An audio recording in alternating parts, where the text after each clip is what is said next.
Nakaluto na ako mga kapudi. Ayan, ang dami nating tilapia for today's video. At naririnig nyo ba sa background ko yung pusa?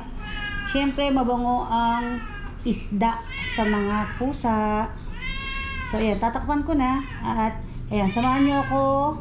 Magchikahan tayo habang nag-iihaw nitong tilapia. Good morning po mga kapudi. Ayan, update lang po. Kaya po tayo hindi nakakapag-upload dahil marami po kaming nilalakad ni nanay ng mga papers na kailangan para po sa bubuksang bagong palengke ng Baliwag. So ayan, kapit tayo.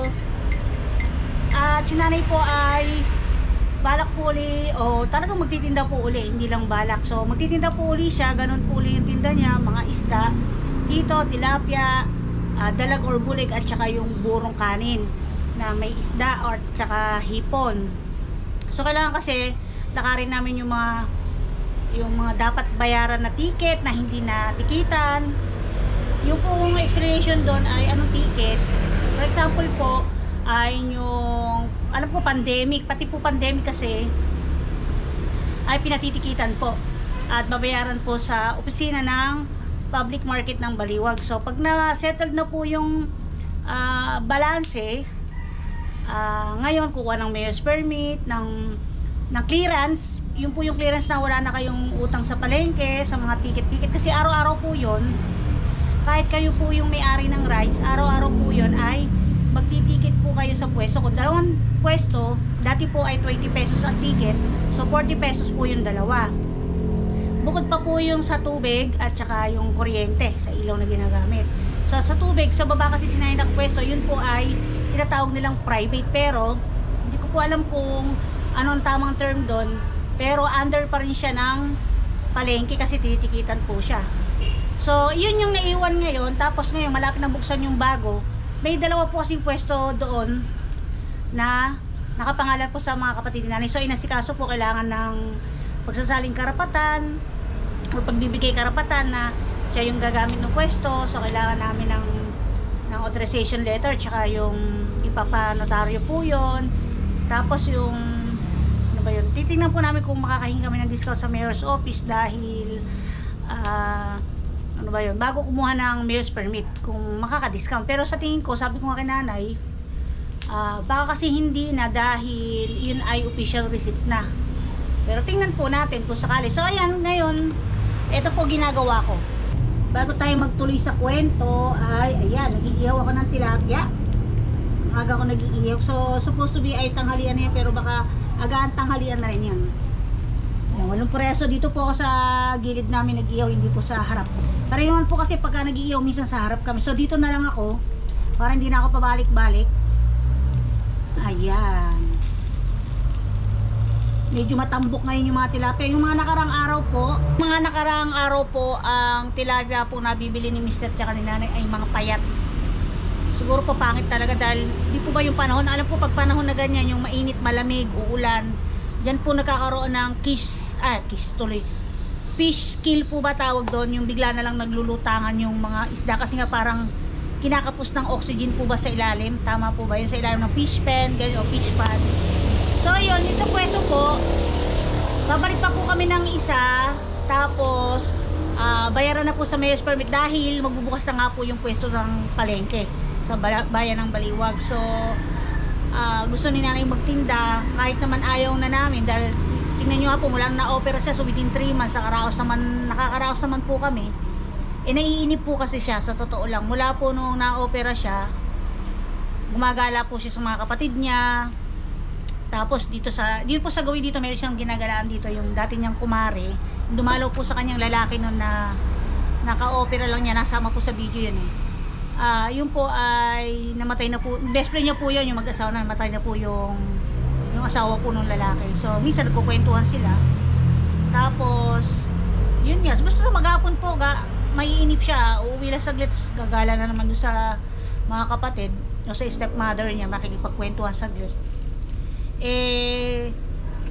siguro po talagang nakasanayan na nga kasi po parang 3 dekada na po ang alam ko siyang nagtitinda sa palengke. So nakasanayan na ng katawan niya yon. Tapos marami na rin siyang kaibigan doon na hanggang ngayon nagtitinda pa rin po. Mga tumanda na rin po sa palengke. So siguro yung hinahanap niya yung kapaligiran niya na may mga kwentuhan tapos busy. Tapos dito na parang ang iniisip niya siguro ang bagal-bagal ang oras. Ganyan. So sabi ko bahala siya dahil hindi naman din nga mapipigilan. Tapos parang iniisip niya pabigat siya.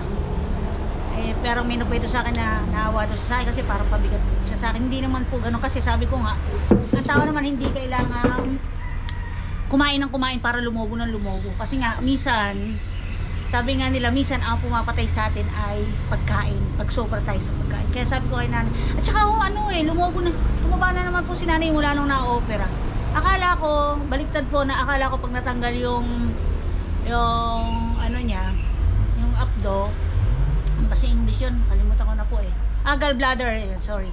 Akala ko ay, kasi po si Dulce, tsaka meron ako isang kilala na talagang pag kumain sila, humihilab agad yun. Si nanay baliktad po.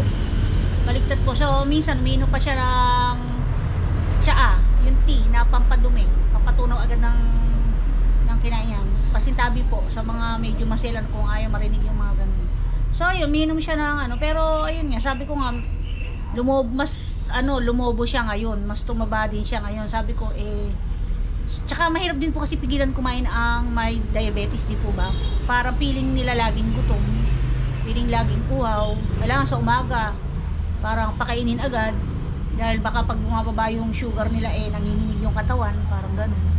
So yun po, basta siya naririnig ko gising na siya minsan na 2 o'clock, 3 o'clock at hindi naman makabangon na agad kasi wala naman din siyang lilibutan. So babangon lang yan pagka alam na niyang gising na kami, pagka inaasikaso na namin si Doktora o si Desiree sa paggayak po sa school. At ngayon update na naman sa tagal kong hindi na naman nag-video, nagkapatong-patong na yung mga araw ay sa 3rd quarter po ay with high honor po ulit si Doktora. Hopefully sa graduation ay second po sa highest. So kung noon ay uso ang valedictorian, salutatorian, gagraduate po siya ng salutatorian. Ayan, hopefully. Ayan. Pero baka po at ayan, natutuwa naman po kasi nga nung kinder si Desiree ay kinder ba yun? Grade 1 kasi kinder ay daycare, kinder, tas grade 1. So nung grade 1 siya, hindi po namin talaga siya magising ng maaga. Lagi pa kami nag-aaway niyan. Hindi naman yung totally away na yung talagang lagi ko siya napapagalitan kasi hirap siyang gumising ng maaga dahil siguro nga bata. So kung pumasok siya noon ay 3 times a week lang.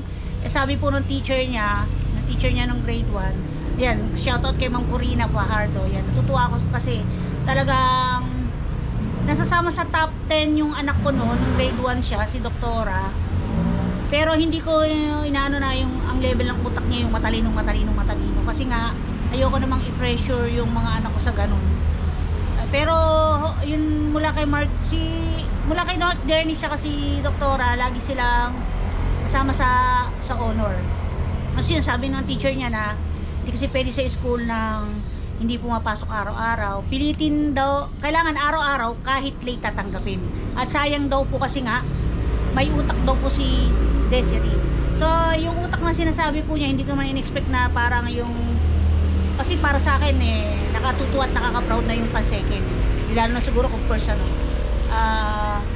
yun nga, tas nung nag-pandemic, ayan, tas nung bandang pwede na mag face to face, nahihiya na siya, ayaw na po niyang pumasok ng face to face. Pinapipili po kasi ng teacher kung face to face or ano pa rin yung online. So sabi ni Doktora, gusto raw niya online. Sabi ko, ikaw na lang may iwan na online, yung mga klase mo magpa face to face na.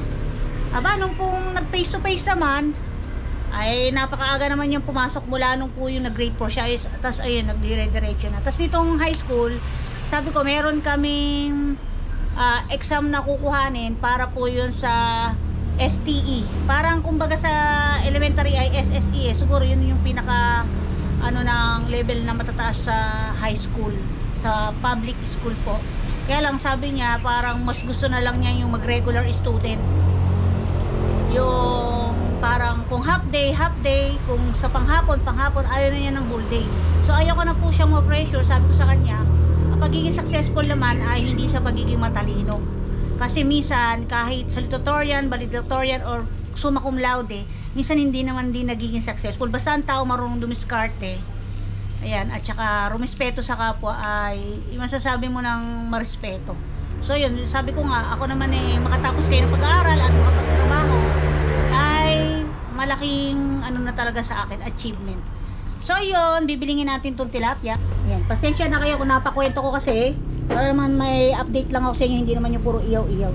So ayan, yung sinasabing tayang-tang, yung hindi sunog na sunog. Meron po kasing inihaw na hindi inihaw, sunog talaga. Bilingin na natin. At pagkatapos po kasi nito ay ako ay mag-half bath kasi nga po ay pupunta naman ako sa school kasi may nakausap po akong magdo-donate ng 100 pieces na toothbrush at toothpaste. So sinamahan ko siya ng feeding. So yung feeding ay hindi ko po niluto, yun po ay in-order ko lang uli sa canteen para kumita na may canteen. So merong nagbigay ng 1,000 at saka yung 700 na sobra sa pinambili ko po ng pang shampoo sa kuto. So namigay din po kasi kami sa school ng shampoo sa kuto, 100 pieces po. So sa 18 pesos ang isa, so 100 pieces ay 1,800. So 2,500 yung pina-Gcash niya, sobra na 700. So idadagdag ko na yun sa feeding. So 10 pesos lang po yung hot dish po sa school. So ayan, ang mabibigyan ay 170 na mga bata. So ayan, mag-iihaw muna ako para may luto na, para kung umuwi man kami ni Desiree tanghali ay may ulam na, tsaka nakasaing na din po tayo. So ayun po ang update, at baka masyado na kayong nahabaan sa aking mga kwento. So ano pa ba, ayan, gusto ko rin mag-shoutout. Minsan po parang gusto ko mag-live kaya lang parang pagka live ko ano na po yata yung unang views na yun. Yun po yung bagong ano sa Facebook rules, pero hindi ko alam kung ganun pa rin po sa YouTube. So ayan, maraming salamat pa rin po sa patuloy niyong suporta, at pipilitin ko na hanggat maaari ay makapag-upload pa rin ng mga video para po, ayan, para po sa inyo. Kasi marami pa naman din po akong idea na tutorial na po pwede nyo pong mapulutan ng hindi naman aral, ng recipe. Ayan, or baka sakali aral, ayun. So ayun po. At sa tingin ko okay na po itong mga tilapia. Sarap yan, no, sa bulanglang na gulay. Yung matitirang ano, inihaw, yung hindi mauubos. Yan. Healthy ulam. Sarap niya sa ano, uso ngayon yung kamatis, tapos mangga, sibuyas, no, o kaya buro, or pwede rin po yung ano, bagoong na may sampalok na nilaga, katas ng sampalok na nilaga. Yan, mauubos na yung uling, tama-tama lang pala yung dalawang ihaw. So yan, hindi ko kayo na i-update. Umuwi si doktora ngayon, nagmamadali, may pinapirmahan sa akin doon sa school. Tama lang naman na pagbalik ko dito naluto na. Hindi ko na na-i-video kasi madaling madali si doktora. Ayan ang aming agahan at lunch, at maya maya ay yun po, gagayak na po. So ito po, nakaluto na tayo. Meron pa tayong 4 na piraso. Yan, ang sarap niyan. Masarap lang po ang inihaw, diba, pag bagong luto. Tapos yung mainit yung kanin. Tapos ito sa toyo, kalamansi at maraming sibuyas. Tapos may sili, no. So ayan mga kapudi. Nakapag-update naman ako sa inyo ngayon. At ayan, magandang umaga po sa inyo lahat. Thank you very much po sa mga suporta ninyo. Mag-iingat po tayong lahat at God bless po. Ayan, maraming salamat po sa patuloy na panonood, at pagsuporta po. So ayan, yung mga views ko po medyo umaangat-angat kahit hindi pa rin po ako nakakapag-upload. So ayan, sa mga hindi pa po napanood yung ibang upload ko, kahit medyo matagal na, paki-play na lang po pag po kayo ay matutulog na or busy. Yan, may mga playlist naman po ako doon. So ayan po, thank you po, ingat po tayo, bye bye, God bless po.